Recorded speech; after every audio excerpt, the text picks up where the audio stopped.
So I began to think a lot about this, probably when a lot of other people did, long after Conn must have been thinking about it.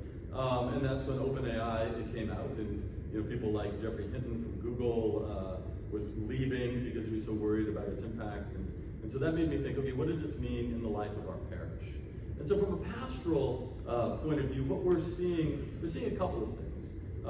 First of all, in Seattle, we've seen massive layoffs, and we may talk a little bit more about that later. Layoffs from Amazon, layoffs from Microsoft, Google, Facebook, and probably a bunch of other ones as well. And all of a sudden, jobs, people who had always been able to get a job, like you code, you got a job.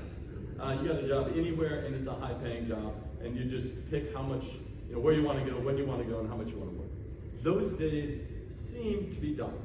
And so now we have people who have been in the business for a long time, used to making a lot of money, and now the jobs just aren't there. So we have that, and we also have what that means for people's identity as well. Who am I if I'm not doing this thing? So those are pastoral considerations. Doyt, sorry. Is that because AI took the jobs over? Well, it's a good question. I suspect yes. And how programming is done is different. In fact, it's a little bit more complicated. It's a little more. They completely did. I have come in and smothered Microsoft. We are not recording this, but it's Thomas will tell you it's a little more complicated. But what we are seeing certainly, and I know this from a parishioner who I spoke with really recently, who's high up at Microsoft, in an area of the company that is responsible for rooting out horrible things that they find in the internet. So she's at a high enough level that she spends a lot of time in Washington and London and The Hague talking about things that need to be done to prevent child pornography and abuse and all the things that happen online. And she said they've moved from hiring STEM college students to liberal arts, humanities students, people who think differently, ask different questions in the face of a new way of engaging with the internet and the World Wide Web. So that's a little different. The other thing, and we've reached out to our congregation specifically and said, if you get a telephone call from Doyt, stuck at an airport in Nigeria, needing you to send money, and you know it's Doyt because it sounds like Doyt because you've heard his voice, call the church, call Doyt's cell phone, do something different. Right, so we put our congregation on alert, not just the email that comes from Doyt, but also the telephone call that may come. Right, so sort of being aware that that's possible now in the world. So we talk about that. The other thing that I'm aware of as a pastor when I'm talking to parishioners is to have sort of my ear tuned to the extent to which I can towards what I call the Hansel and Gretel effect. So they're following breadcrumbs that our algorithm created to move them towards a particular place, but they think they're baking the bread, right? It's the QAnon phenomenon, right? Do your own research. Maybe you've heard that as one of the QAnon slogans. Do your own research, and so people do, but really the algorithm is leading them to a particular place. And so when I listen to parishioners and I hear sort of the line, it makes me wonder, is what they're talking about an algorithm-directed conclusion, or are we talking about something else? And you can hear that sometimes, and I think we'll become more and more attuned to that in the conversation with our parishioners. So really that's what we're thinking a lot about, right? Because the minute the questions posed by the community of tech people, what does it mean to be human? I was struck last May that this is right down the center of the road for Christianity. Because we think about what it means to be human in a way that people without a religious framework think about what it means to be human. And so I did a sermon series on this, 4-part series on AI for our congregation. Gripping, if you want to watch it on YouTube, but it was actually pretty interesting.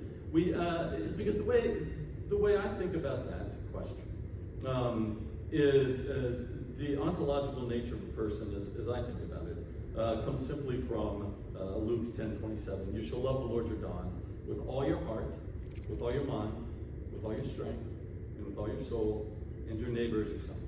Right? So that sort of sums up what it means to be a human. But when I look at that, when we look closely at that, 3 of the 5 of the characteristics of what it means to be human and alive in the world are material. Right? The material nature of the mind, which is this, the brain, the body, the strength, which is our body placed in the world by God, and our neighbor. And within those 3 realms, AI and robotics is going to push very hard against a human being, right? With the capacity to seemingly think that it's really applied statistics is what's happening. We've given it a sentient sense, right? But and that's a pastoral thing to talk about it as applied statistics and not something with human characteristics. So I'm careful about that in my language when I'm talking about this particular topic with people. But within those 3 categories, the mind, AI is going to be able to manage information better. And so I think we move theologically from information to relationship as being primary in how we think about church. With regards to neighbors, there's going to be, sadly, in the near future, and you're already seeing it, robots, and pretty soon they'll look like us, who will sit with you and listen to your garbage as long as you want it, without ever losing patience. And patience and suffering is a very important part of what it means to be human. So we'll get to that, put a pin in that for a second. And so a good neighbor may be almost a better neighbor in being docile and patient and with all the right information for us, and analytical in our lives. And then finally, just the body. And we're going to find, sadly, that the AI is going to be good doctors and good lawyers. And frankly, for some folks, partners in intimacy that don't mind, whatever you mind. And so when I think about the nature of a person in those 5 categories, the mind and the body and the neighbor are within the material world. And within the material world, AI is going to push humanity. But we know as Christians that humanity is bigger than that. We also have the soul, which is metaphysical, and we have the heart, which is metaphysical. And as we talk about it at Epiphany, in our sort of the Epiphany theology world, the soul is what makes us human. If you are, you have a soul. If you are breathing, you have a soul. And the soul is given by God. If you are born, as Kay says in Blade Runner 2041, right? To be born is to have a soul. If you have a soul that is immutable, that is unchangeable, that doesn't get bigger, it doesn't get smaller, it is owned by God, and it is full of love. And that has to be foundational in our thinking about AI. And then the heart, the will, the spirit, right?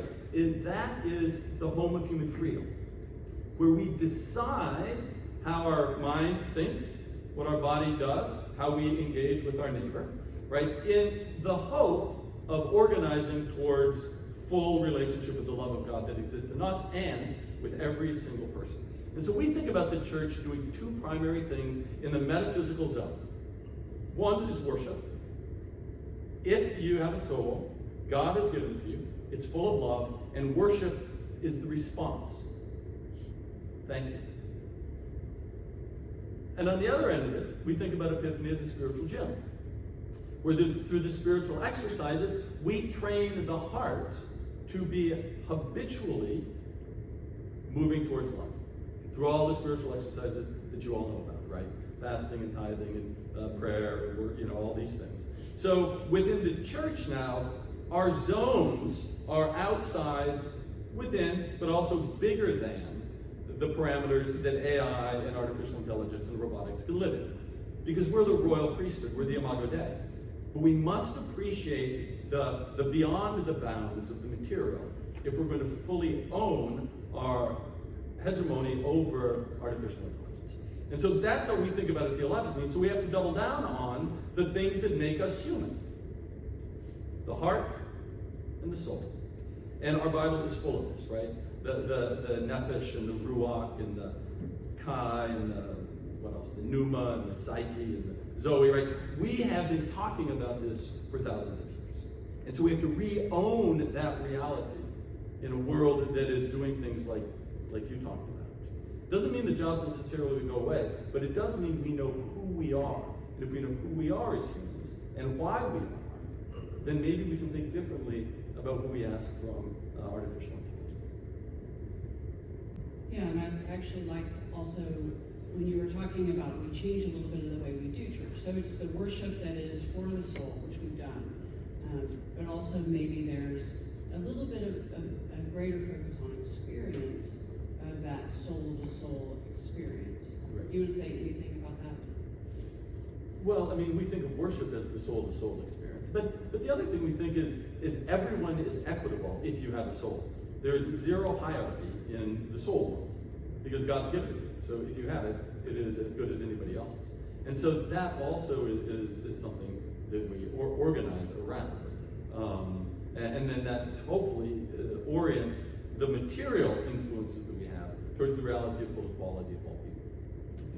That's great. I think that might be my favorite description of our job ever.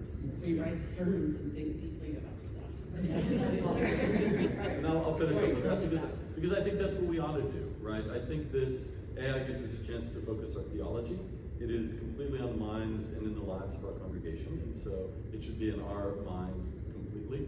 I actually think it is putting the church back at the center stage in talking about what it means to be human.